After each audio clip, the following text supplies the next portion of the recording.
Welcome to the most incredible marketing show ever. The show where each week a panel of respected marketing strategists, all trained and certified by the legendary Dan Kennedy, share their wisdom, experience, strategies, and insights on how to use Dan Kennedy's philosophy on business and marketing in any type of business, and that you can apply to your business immediately. Here's your host, Craig Valine.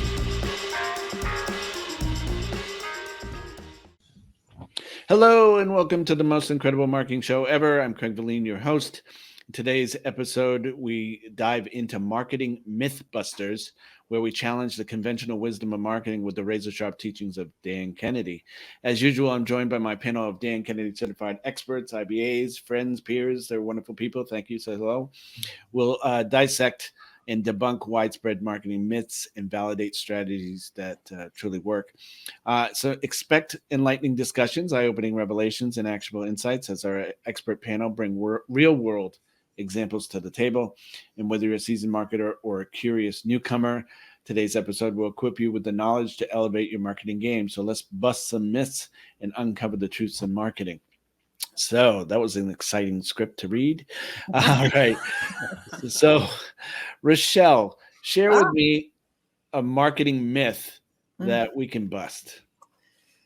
Gosh, that it's that any new tactic will work, right? Mm-hmm. So new tactic meaning, I should go on TikTok, right?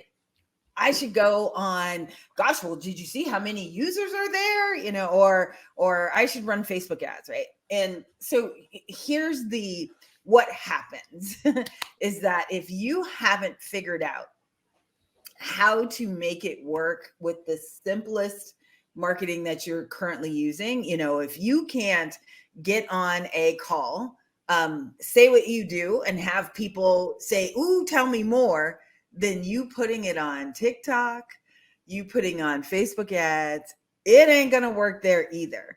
And so many people, I believe this myth of the tactic is going to help them, or the webinar, or the whatever, right? Instead of understanding that you've got to make sure that your foundation is solid before you go on anything, period, right? And so as you go through the different myths, I will watch them jump around to different things. Oh, I'm doing a webinar. Oh, I'm writing a course. Or I'm really, so you just working for free. I don't work for free. I don't like to work for free. And that's what you end up doing, is just working for free when you don't follow, like making sure that you have the right foundation before you even get started.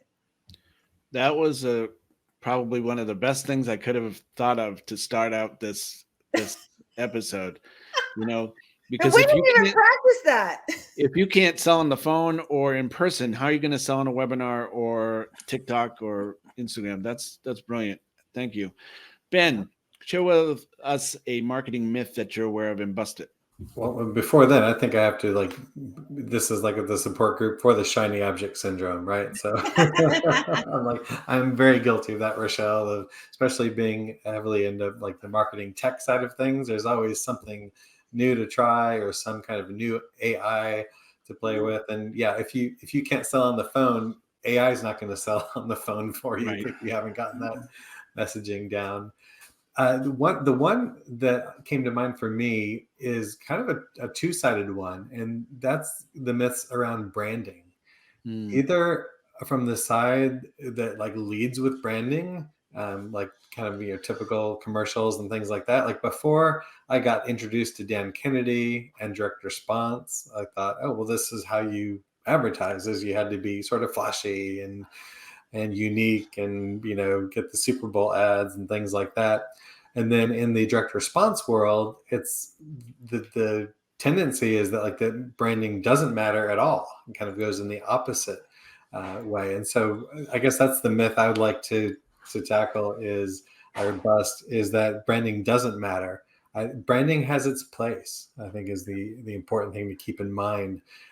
If you're doing the branding without any direct response, it's all kind of all talk, no action. Right. But if you're doing the direct response without the branding, it's action only without like personality and kind of building that long-term loyalty. So I think there's a way to balance those. I think you have to be able to have the direct response as your foundation, but the way you go about it needs to build some sort of loyalty. And on a previous episode, Rochelle was kind of alluding to this in terms of when she was presenting Dan information about Dan Kennedy, information from Dan Kennedy, which is great. We've all been trained on that and certified. But what Rochelle's people were telling her is, we want more Rochelle.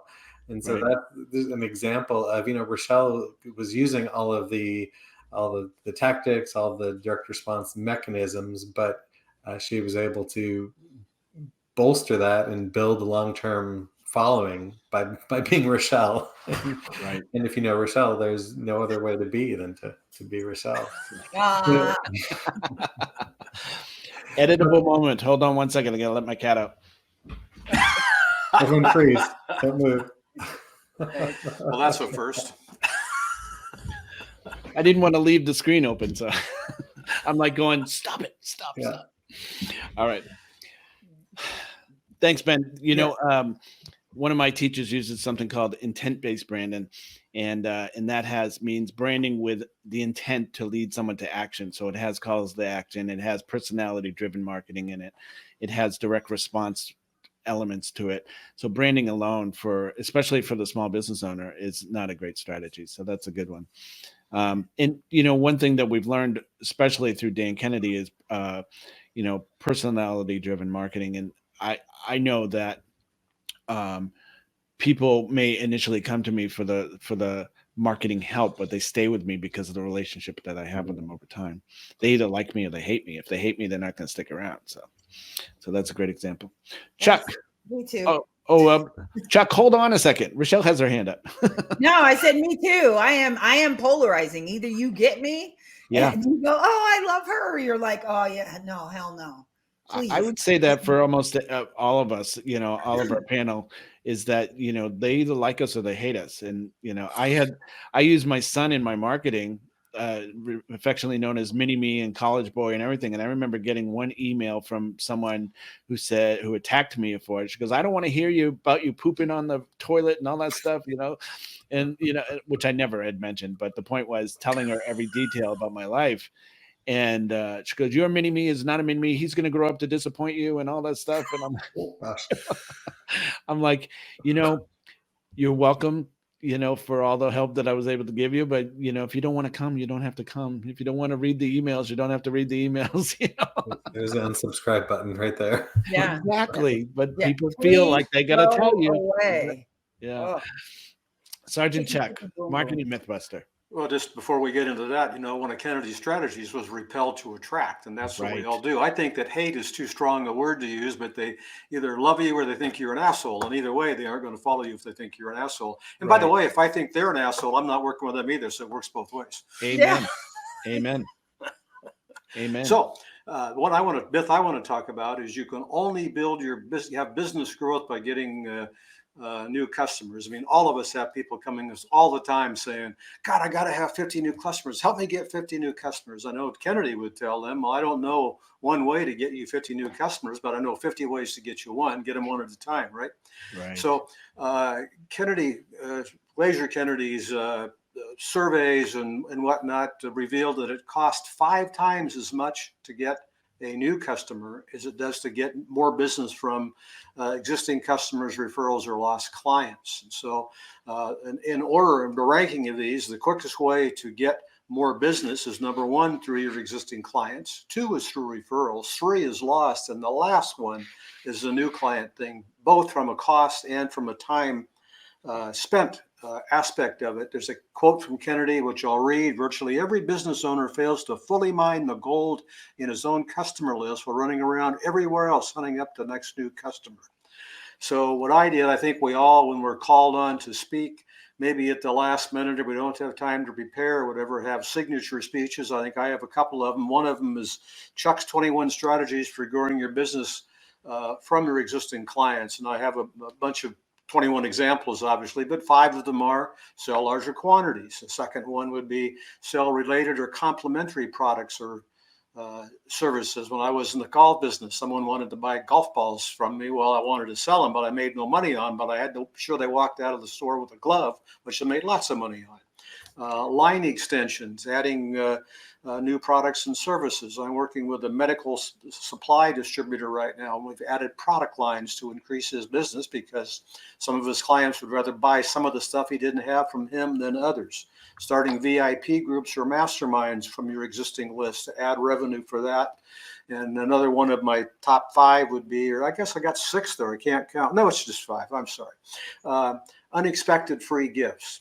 Sending your client list out of the blue for no reason. You send them something nice, whether it be the nice cookies or maybe the boomerang that isn't cracked or whatever the case may be. But yeah, that's my thing. Mythbuster is only new customers will drive business growth because it's the slowest way to grow your business.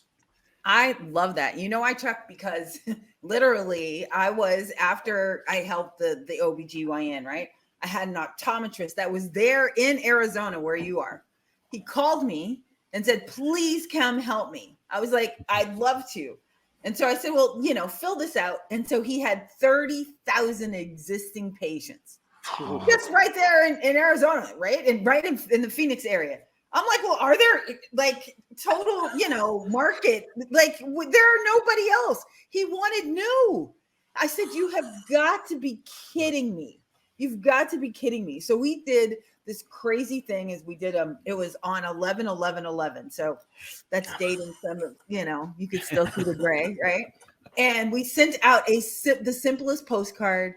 And on it, because it was 11/11/11, you could get, $22 off. You could get 33% off. Like we kept graduating the percentages off. Simple postcard. So we send it out to the 30,000. Okay. And when you have 30,000, we've got to have a small little postcard because it does get, pretty expensive. And I said, so I called to check on it as we do. Hey, how's it going? Right. And I said, so how'd it go? He's like, yeah, it was our biggest sales day ever. Really? Yeah. Really? After, right? You'd been open 22 years already. Right. 22 years. Biggest sales day in history from just doing, stop it with that getting new. Stop it. Let's just go cultivate those that are already sitting there. Yeah. Oy vey. Isn't that Oy vey. Yeah, one of my favorite Dan Kennedy quotes is typically people look at it as the purpose of the customer is to get the sale. Like get the customer, make a sale, on to the next.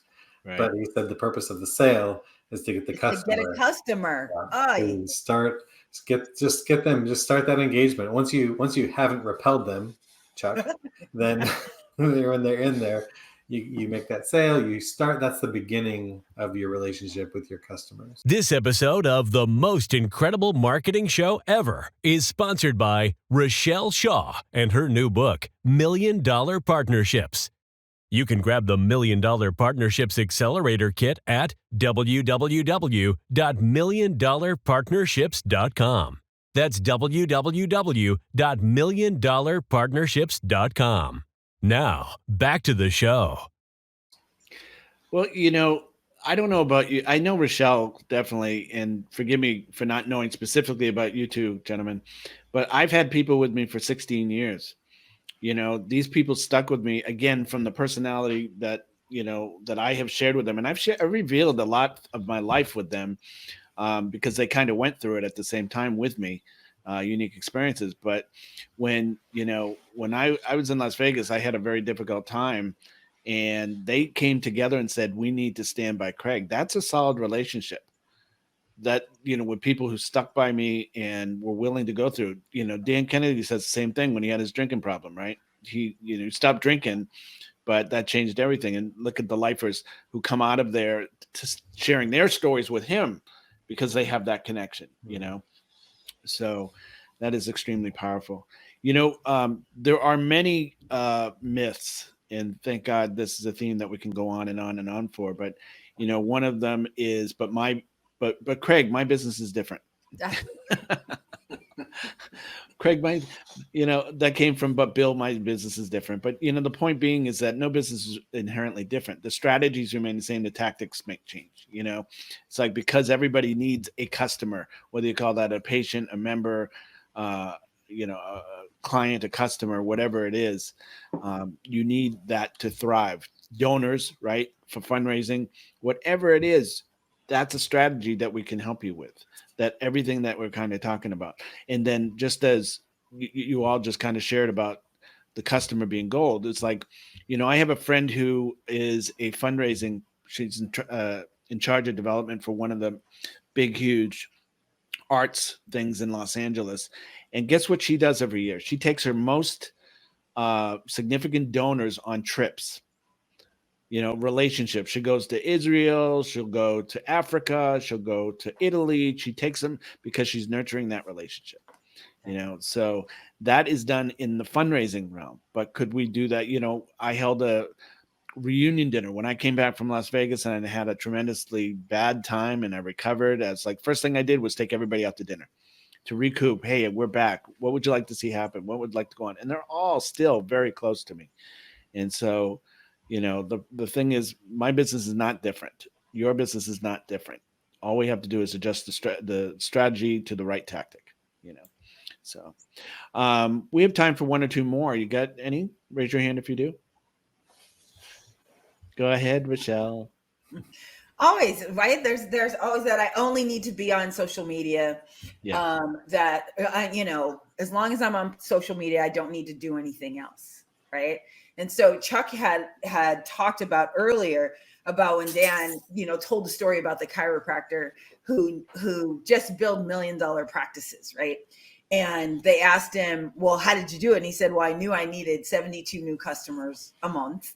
And he's like, well, what's the one way to get 72? He's like, I don't know one way to get 72, but I know 72 ways to get one. Right. And so with it, so many folks think that they only need to be on social media. And when you say, well, what else are you doing? They go, oh, well, but I'm taking and talking, and I'm doing reels, and I'm doing YouTube, and no, that's all one thing. Or when I talk to them, it's like, their schedule is filled with all these chamber events and networking. And I'm like, okay, but what else are you doing? Oh, but I'm doing a lot. No. That's only one way, right? Right. Like, you need to do more than one way to get business to come in. And it's not just the same thing every single month, unless it's working, right? But even if it is working, imagine what could really happen if you did multiple things that were all bringing in. I call them slot machines, right? So like in Vegas, if you had a slot machine that was hitting every single time, and I'm a Vegas girl, right? You would play all of them. You put $100 in, $100 in, $100, and you keep playing all of them because they were all generating cash for you. So don't just get stuck in, I only need to be on social media, posting and praying, or even just doing Facebook ads. If that's just your way of getting traffic to your funnels or to your business, or have your phone ring, one is the worst number. Isn't that what Dan always tells us? Yeah. I call that tactical diversity. Multiple tactics working at the same time for the same goal of attracting more new clients, or for the sake of whatever goal you have, right? I love it. Yeah, Bill used to call it diversity creates stability. So very powerful strategy. Ben, what do you have to say? Yeah, and mine's actually a little counterproductive because I do so much with marketing automation, but my myth to bust is automate everything. Because I find so many people get so caught up into trying to figure out how to automate everything that they don't pay attention to like just actually getting the customers in the first place. And so I think in a lot of times, if you can just get some customers, even if you're emailing the first ones, personally, if you're only talking about, getting 10 or 20 people, you're going to get a lot more insights by even copying and pasting and making a little bit of your own personalization and just sending those out and sort of inviting responses. And then from that, you can use that to build automations and scale. But if you focus so much on how can I automate everything right from the beginning, you're going to spend more time spinning your wheels and not actually getting in front of the customers. In some ways, that automation is a little bit of a crutch, right? It's like, here's me, here's the automation, here's the customer, and you lose some of that connection. So while automation is important, and you should, go to marketingfunnel.com and learn more about it, it's a myth to think that you should just automate everything right from the start. Well, my last one would be direct mail is dead. We all hear that all the time. You talk to somebody, that's an easy one. It doesn't work. I sent out a postcard and nothing happened. Just one. What was the list about? All of that, And if direct mail was dead, how come Google keeps sending us postcards about using Google AdWords? I think we said it on a previous episode. Is like the reason people say something is dead is so they can sell a new solution to replace it, right? So that's okay for all the shiny object people who want to grab that new thing. And hey, we're guilty of it too. We've grabbed those things just to check them out, but we don't also give up on our things that work. And direct mail works, webinars work, social media works. But again, diversity creates stability. The more things you have working at the same time, the more likely you are to produce a result. And so that's pretty awesome. So any final words? Any miscellaneous myths myths. I forget what our theme was. Marketing myths. All of those crazy things that you hear people say. Like there's so much to, my customer is only on LinkedIn. It's like, right. That's a lie. Like your customer is on Facebook too. And they're on, and here's the problem with that is that you think that your customer is only on LinkedIn, but when they are on LinkedIn, they are in business mode. So they're not liking the engagement on LinkedIn is silly. So your key is get them off of social as soon as you can so that now you can get them into a place where you can talk to them and have a real conversation. Because at the end of the day, it's all about talking to people. I mean, hell, you'd probably reach more of your clients on YouPorn than you would on LinkedIn, right? Not my clients. Are you kidding me? Never my clients. Never. Sergeant Chuck. All right. Well, listen, this has been a great episode, and Marketing Mythbusters. We have plenty to bust, and we will be back again next month with more Marketing Mythbusters. Listen, we have a free gift for you at Most Incredible Marketing Show Ever. Please check it out. There's a free gift from all of our expert panelists. And if you'd like to follow us, we're on every Thursday, but you can get previous episodes at YouTube at Most Incredible Marketing Show. And so I want to thank my expert panel here. Thanks so much for being here. As always, you are awesome. We'll see you next week. Thanks for being a great host, Craig. Thank you. Thank you for joining us this week on the Most Incredible Marketing Show Ever. New episodes are available every week on Thursdays. To receive a free gift pack from our expert panelists and get access to show notes from previous episodes, be sure to visit our website, www.mostincrediblemarketingshowever.com. If you're watching this on YouTube, please hit the subscribe button and click the bell up in the right-hand corner to be notified of future episodes so you'll never miss a show. While you're at it, if you found value in this show, we'd appreciate you clicking the like button and leaving a comment on what big aha you got during the show. That's it for today's episode. See you next week.